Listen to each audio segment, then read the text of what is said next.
Hello, geeks, freaks, and all those unique. This is MC Frodis, and we've blasted into the future, and we're talking about Star Trek Discovery, episode 4 of season 3, which I believe was called Forget Me Not. I just realized I did not get the episode information before I started to do this.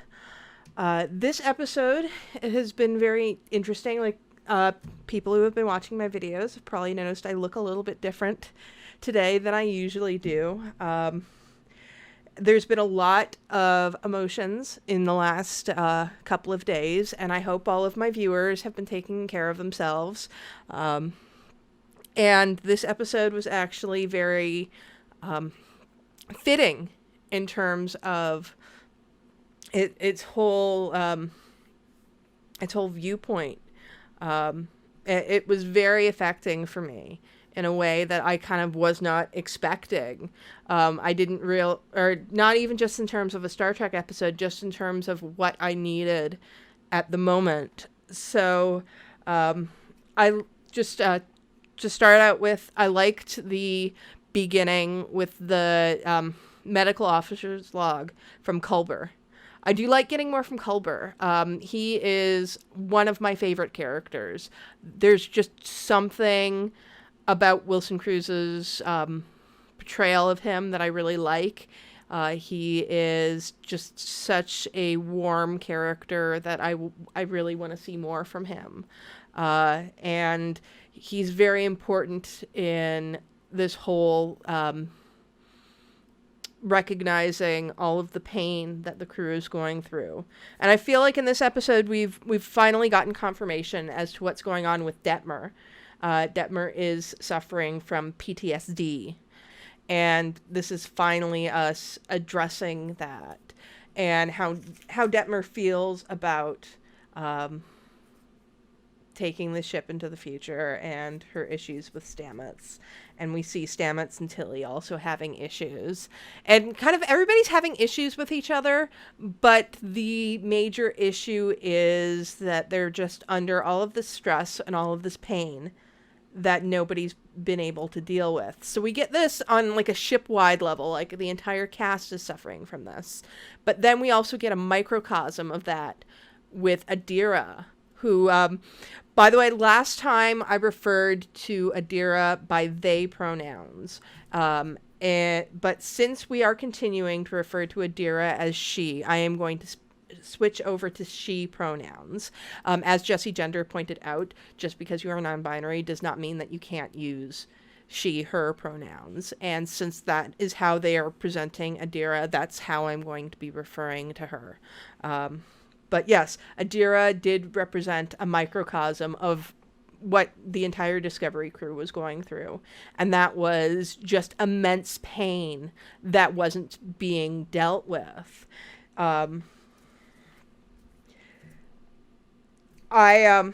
thought it was interesting having Michael go along with Adira. And I think the main reason for that was because we needed Culber on Discovery to deal with the entire crew's issues. I know there will be some people who are like, oh, why does Michael have to do everything? Well, one, Michael is the main character, and that's, what we usually expect of our main characters. But in a division of emotional labor, it does make more sense for Culber to deal with the crew while Michael deals with Adira, since we did not know that it was in particular going to have to do with Adira's emotional pain. And even in the end, it was her who worked through it. It wasn't Michael. I was surprisingly affected when we saw Trill and when we got to see a Trill who said like what had happened to their society because of the burn and just how much they had suffered. And of course, me being surprisingly affected is going to come up a lot throughout this review. But, we haven't seen Trill since probably Equilibrium, I would guess. I think that was the only time we ever saw it. The planet was gorgeous. I mean, there's one thing that you have to give to Discovery. I mean, you've got to give a lot of stuff to Discovery. But the production design on this show is so good. You could... Trill is obviously an Earth-like planet, but it is still different. Like, you saw those flying fish, and they were gorgeous, and while it was a beautiful planet, it did seem to be somewhat different than Earth, and that's something that we've always had a problem with when it came to M-class planets, where it was just kind of like, oh, well, they're in a field somewhere. This I did get an alien feeling from. I love Adira so much. I cannot state, like, we have only had this character for a short amount of time, but I will die for her. She's so sweet. There's something about her smile that just warms my heart. She's just got, like, this very great smile. I'm trying to think of, like, other characters that smile like that just immediately kind of make me smile. The one that kind of really comes to mind for me is Molly Hooper from BBC Sherlock. There are just some characters, when you see them smile, it makes you smile. I mean, I can see that I'm smiling just by the idea of Adira's smile. And I liked her interactions with Michael, not wanting Michael to say something inspirational, because that is such a Starfleet thing, that inspirational thing that's supposed to, protect, that's supposed to sum everything up, and it's, somehow doesn't work all the time, and then later when it gets called back and Adira says, can you say something inspirational? And Michael's, do this before we get shot. One moment I really loved with Michael was Michael's defense of Adira, just completely laying out the Trill guards, and Adira saying that's not Starfleet. Now, I know they're trying to, point to Michael's year as a courier, not as a part of Starfleet. But I felt a little justified because I had Michael basically do that exact same move in a fanfic to protect Spock. And so I like when things that make me think... I like when things on the show remind me of things that I've already done, because it makes me feel like I do actually get the characters. Sorry, a stupid little aside. There's two stories going on here, and both of these stories are, I would say, of equal weight, because they do intersect so much. Not on a plot level, but on a theme level. Because what Adira is going through is what the crew is going through, just with one person. So I think, we compare the crew meal to Adira going into her memories. And I loved seeing the crew meal. That was such a great bonding moment. I liked that Saru was going through this kind of arc of trying to figure out what kind of captain he was going to be. And, a little name check for Pike. Pike is going to... I think we're going to see a mix between Pike and original recipe Georgiou. Because obviously those were the captains that Saru really looked up to. Lorca. No, not really. But in particular Pike, because, of course, in terms of the viewers, Pike is the captain that we really know Saru interacting with. We only have the first episode to really judge Georgiou. And yes, this is the kind of thing that Pike would do. We did see Pike kind of trying to bond with crew members. So having this crew meal of all of the bridge officers, and it might not go great, but it is kind of this good attempt. I thought Saru talking with the ship's computer was super interesting, and I kind of want to see more of that. Just me being super gay for Michelle Yeoh. Georgiou looked just great in the the dress from the meal.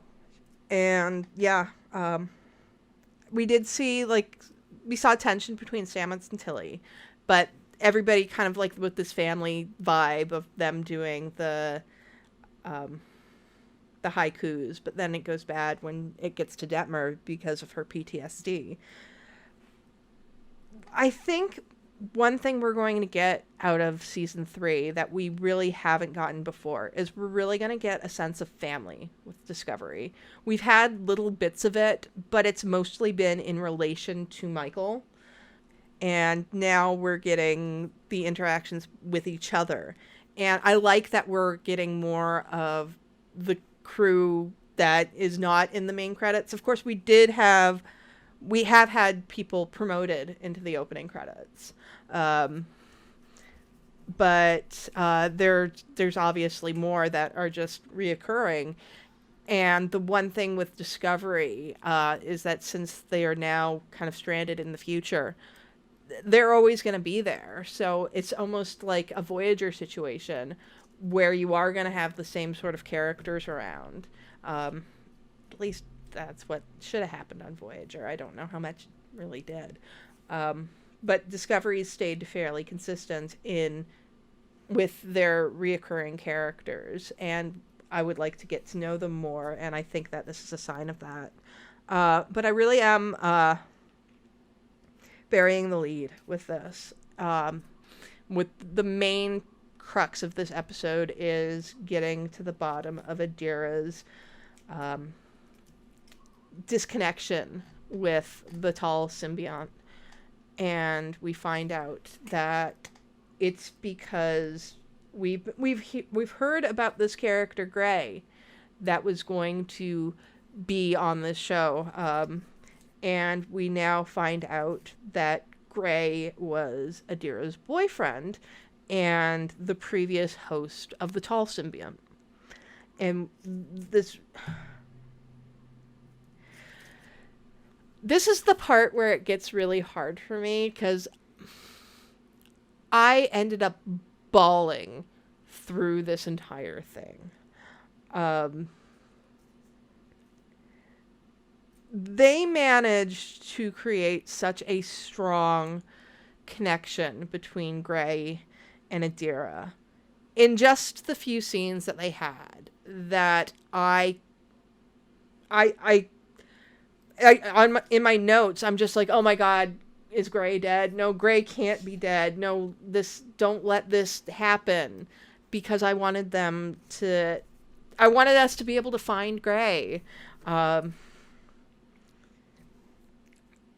thought maybe like Gray would have been the one that was supposed to get the symbiont, but then something had happened so that the symbiont had to go to Adira, and that maybe that Gray would turn up later. I was trying to work things out in my head about how it could work out that Gray could still be alive, but it really was a beautiful story that they were able to do.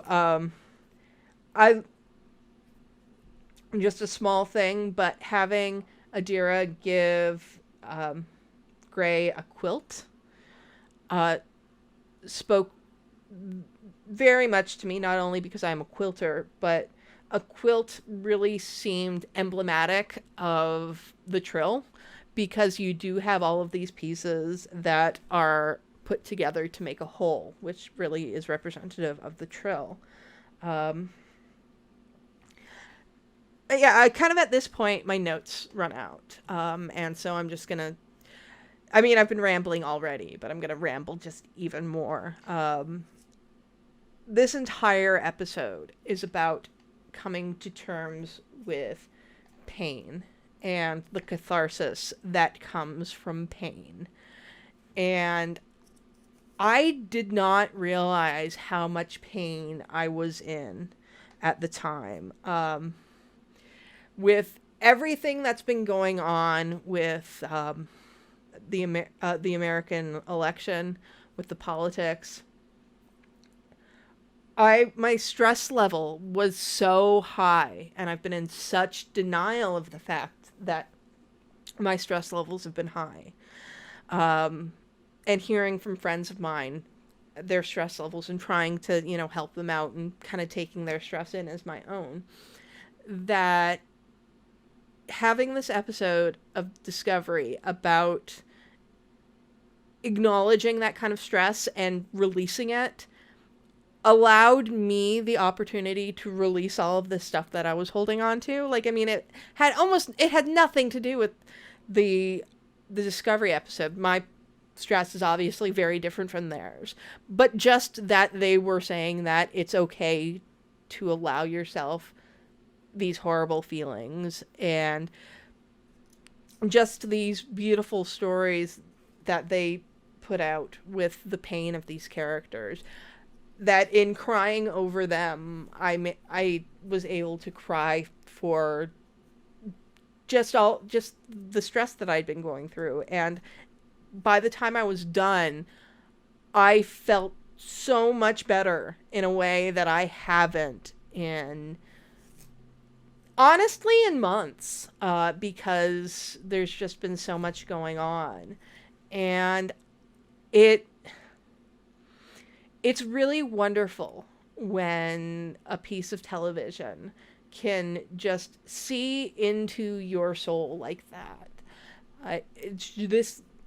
It's not only that this landed at just the right time, it's this story, I think, is a universal one. I think that there's a lot of people who will be feeling pain, and need to be able to acknowledge that pain. And this episode does speak to that. And one of the things that made this is the reason why I didn't bother dressing up for this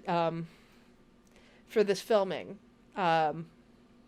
because I knew I was going to start to tear up again in talking about it. So it's like, I don't want to get the gothy makeup on, because then it'll just kind of streak down my face and I'll look like the Winter Soldier.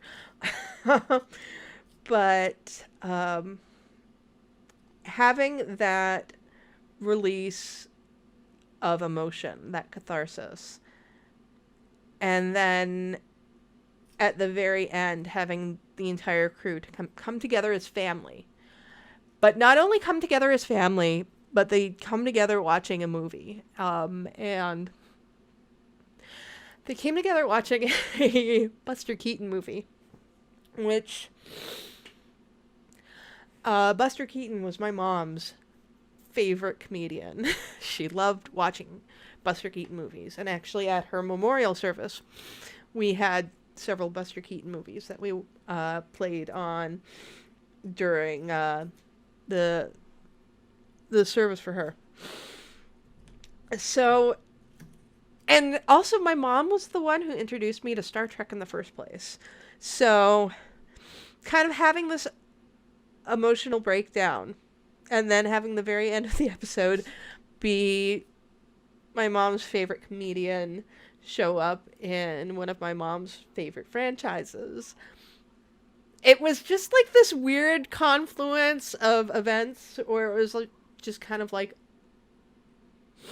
it really hit me. And kind of felt like my mom was trying to make me feel better, which sounds stupid, but there you go. And now I'm crying on camera, so oh jeez. I really liked this episode a lot. Adira is quickly becoming one of my favorite characters, and I thought this was a beautiful episode about our characters, not just her, but all of our characters. Cat just pushed in. Skywalker, that was unnecessary. That was very rude. I'm doing something right now, buddy. Yes. Fine. Skywalker wants to say hello. Say hello to the people, Skywalker. Yes. But we got some wonderful stuff with Saru. Michael was very small part in this, but I did like we had of her. I liked her taking on those guards. That was really great. And just, this was, I think, the strongest episode that they've had so far this season. The cat's gonna jump up onto the desk. Hi, yeah, your tail is in my face. That's probably a sign that I should stop this recording.